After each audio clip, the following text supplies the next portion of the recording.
Vers juin 2020, à Desa Tampabulu, une moissonneuse-batteuse sur chenilles s'engage dans une rizière couchée et gorgée d'eau. Le village se trouve à Polang Utara, dans la région de Bombana, en Indonésie. La boue remonte derrière le châssis. Le riz est plaqué contre le sol, juste devant la barre de coupe. Dans la cabine, le conducteur maintient la machine sur la bande de riz encore debout. Un léger écart suffit. La machine peut perdre sa trajectoire avant que le grain n'atteigne la trémie.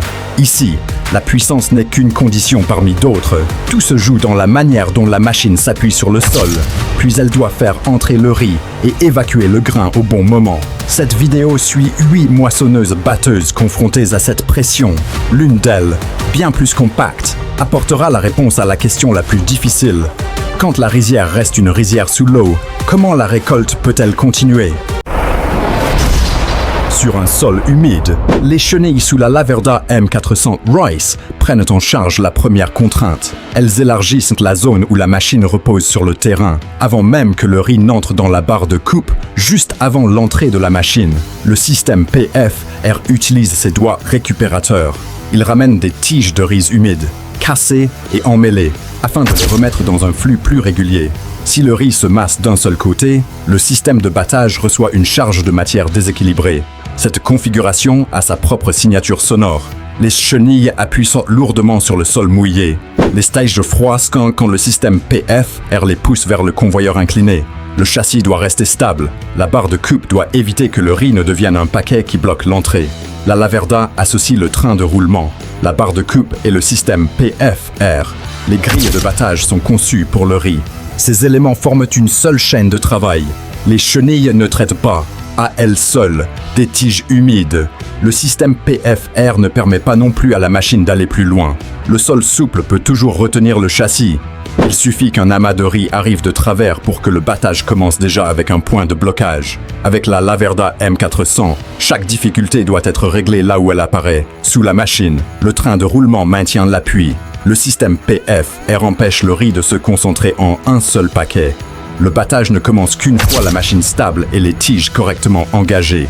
Le système PFR garde le riz dans un flux régulier. La trajectoire, elle, reste l'affaire du train de roulement. Dans le Piémont, l'Axial Flow 7150 pose la même question dans l'autre sens. Son rotor peut conserver le flux de récolte. Sous la machine, il faut toujours préserver la trajectoire. Un retour peut faire traverser le riz de part en part dans une moissonneuse-batteuse. Le sol de la rizière peut pourtant arrêter toute la machine. Sur l'Axial Flow 7150, un rotor longitudinal reçoit le riz. Il batte les épis, puis sépare le grain de la paille sur un seul parcours. Le flux de matière n'a pas besoin de passer par un second organe de battage. Le grain peut ensuite gagner la trémie. Cette architecture maintient la matière en mouvement continu. Mais sous le châssis, il faut encore pouvoir faire avancer la machine dans la parcelle. Vers 2021, dans le Piémont italien, une Axial Flow 7150 récolte du riz. Elle utilise un train de roulement en caoutchouc. Cette configuration montre que la surface en contact avec le sol compte autant que le traitement du riz dans la partie supérieure.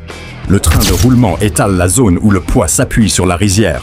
La charge ne se concentre donc pas seulement sous quelques zones de contact, comme avec des pneus, mais le sol décide toujours de la distance que la machine peut réellement parcourir. La série 7150 possède une trémie de 10 570 litres.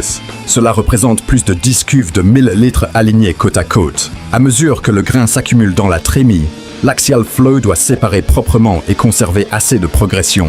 C'est seulement ainsi que le grain stocké garde une issue hors de la machine. C'est ici que la conception interne rencontre la réalité du sol. Le rotor maintient le riz en mouvement dans le corps de la machine. Le train de roulement évite que la machine ne s'immobilise au milieu de la rizière. Sans l'un des deux, la récolte peut être traitée, mais la ligne de coupe ne peut pas être achevée. Le rotor maintient le flux de récolte en mouvement. Le train de roulement décide jusqu'où ce flux peut encore avancer. Certaines machines ne changent pas leurs appuis au sol. Elles modifient le rythme de tout leur système de séparation. La New Holland CX 8090 suit cette autre voie. Vers 2014, deux New Holland CX 8090 Elevation récoltent du riz en Italie. Elles progressent sur 2 lignes de coupe parallèles. De loin, elles ressemblent à une équipe de machines qui accélère la cadence. Mais derrière le système de battage, la CIKS 8090 traite le riz selon un rythme différent. Le système OptiSpeed permet à l'opérateur de choisir le mode riz. 4 réglages sont proposés: blé, maïs, colza et riz. Ensuite, la machine adapte la vitesse des secoueurs aux conditions de récolte et à la pente de la parcelle. Lorsque la machine monte une pente, les secoueurs ralentissent afin que le grain ne parte pas avec la paille. Les secoueurs emmènent la paille vers l'arrière. Les grains restés dans la matière tombent ensuite vers le nettoyage. Les conditions de récolte changent sans cesse. Ce rythme détermine si le grain continue d'être séparé ou s'il est entraîné avec la paille. Après le battage, la paille résonne régulièrement sur les secoueurs. Ce son indique que la séparation continue. La barre de coupe est déjà loin devant. La CIKS 8090 n'a pas besoin de changer son train de roulement. Elle montre que le riz pose un problème différent. C'est d'abord le rythme de séparation qui doit s'adapter. Pendant cette récolte de riz, les deux CIKS 8090 rappellent une limite moins visible. Une moissonneuse-batteuse peut avancer régulièrement dans la parcelle. Le grain peut malgré tout rester prisonnier de la paille lorsque la séparation travaille au mauvais rythme. Le riz ne met pas seulement la barre de coupe et le train de roulement à l'épreuve.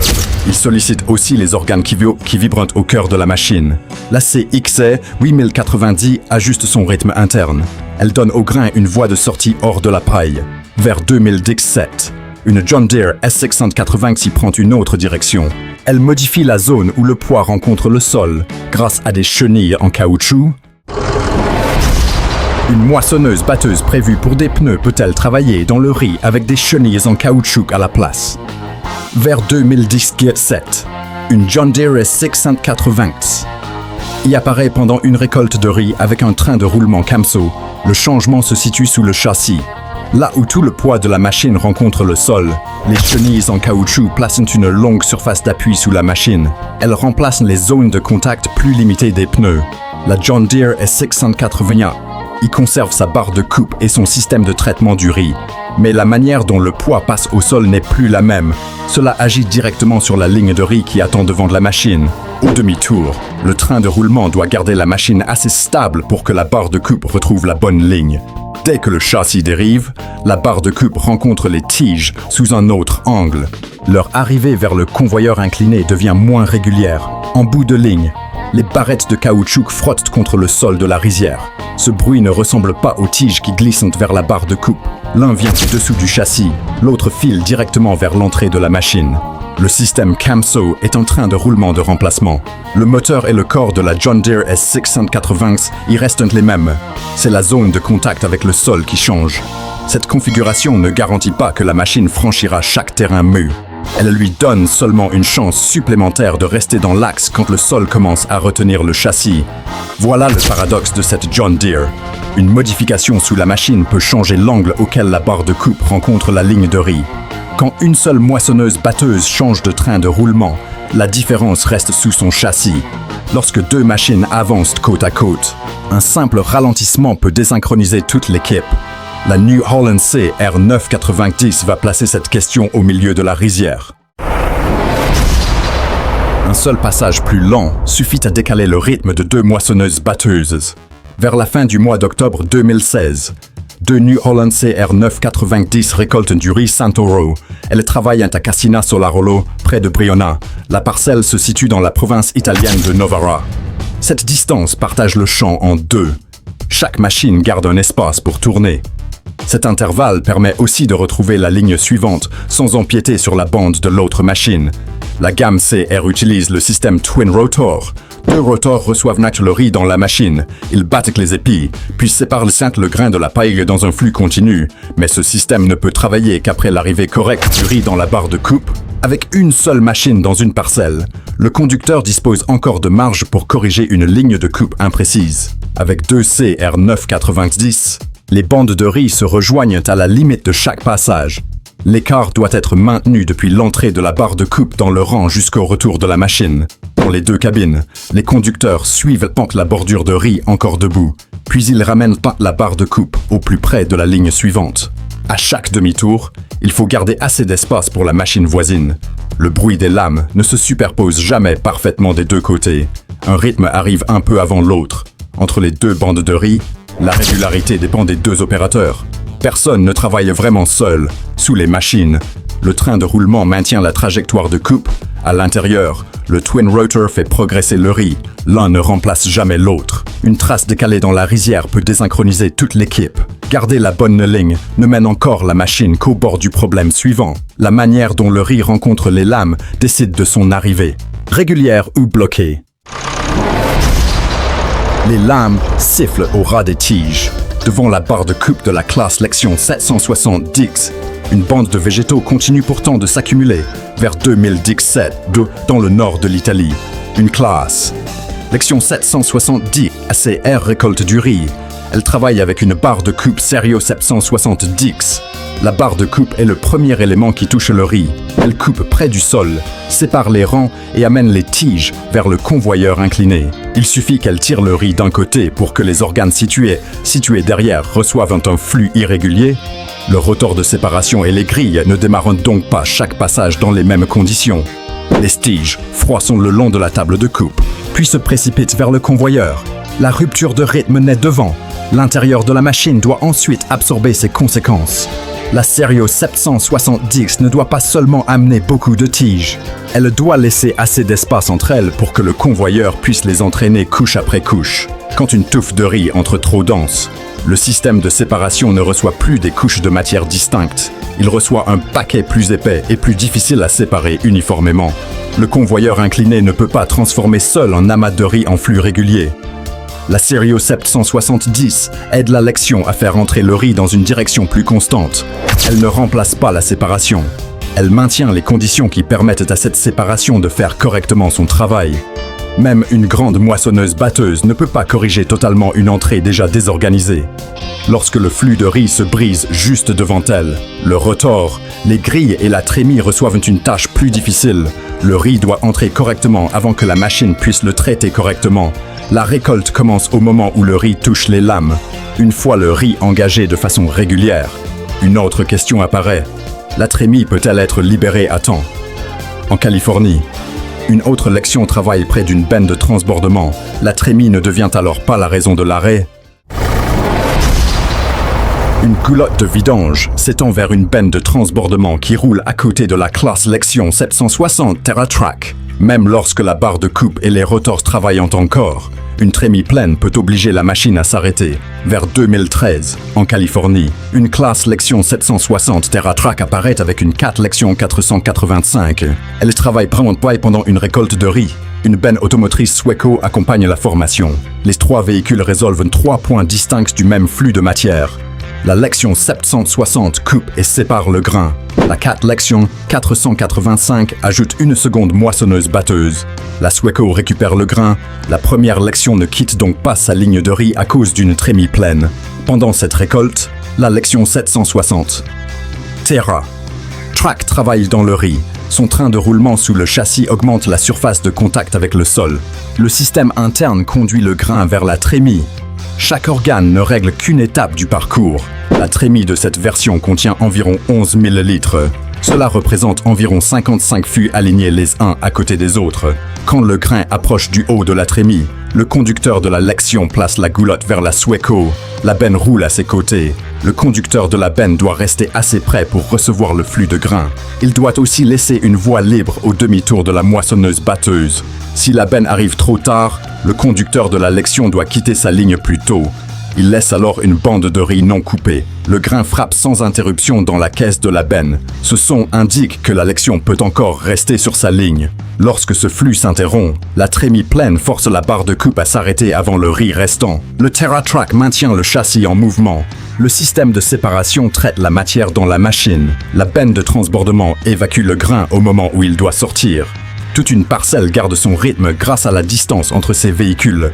Mais ce système ne fonctionne qu'une fois la moissonneuse-batteuse entrée dans la rizière. Quand l'eau entoure le train de roulement dès le départ, une machine compacte sur chenille a une autre chance. Elle peut maintenir la récolte en mouvement. Vers juin 2020, à Desa Tampabulu, une Yanmar Grek H 850 entre dans une parcelle de riz. L'eau reste visible à la surface. Le village se trouve à Poliang Utara, dans la région de Bombana, en Indonésie. Dans la cabine, l'opérateur surveille la bordure de riz encore debout. Il tient le Maru Handle pour que la barre de coupe suive cette bande. Les séparateurs de récolte glissent tout près du sol, sous le châssis. 2 chenilles tirent la machine à travers une couche de boue encore chargée d'eau. C'est là que toutes les solutions vues auparavant sont remises à l'épreuve. La barre de coupe peut faire entrer les tiges correctement.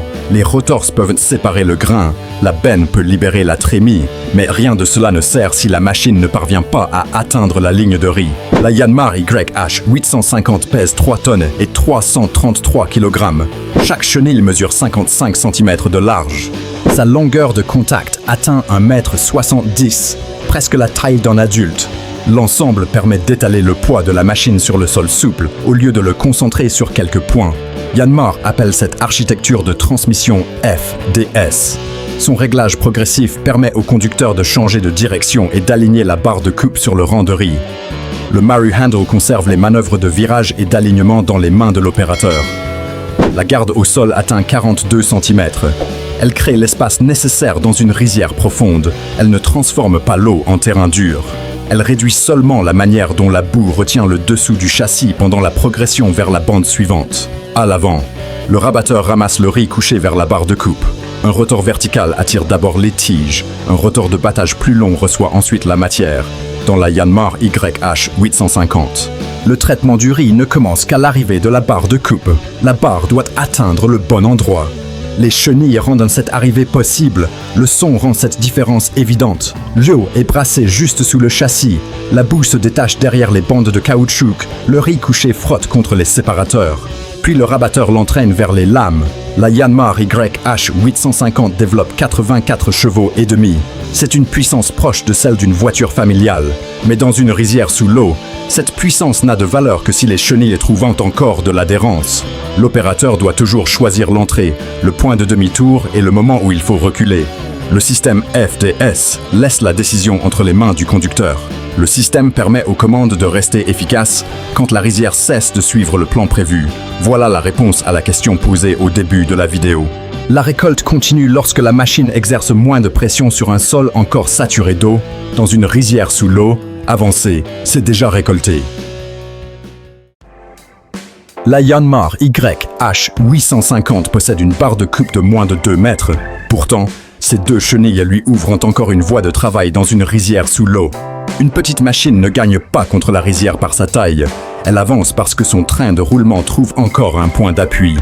Retrouvez les récoltes ou un détail sous le châssis décide de toute une journée de travail. À Desa Tampabulu, à Poleang Utara, les 2 chenilles tirent encore la Yanmar YH 850 à travers l'eau. Elles atteignent la dernière bande de riz.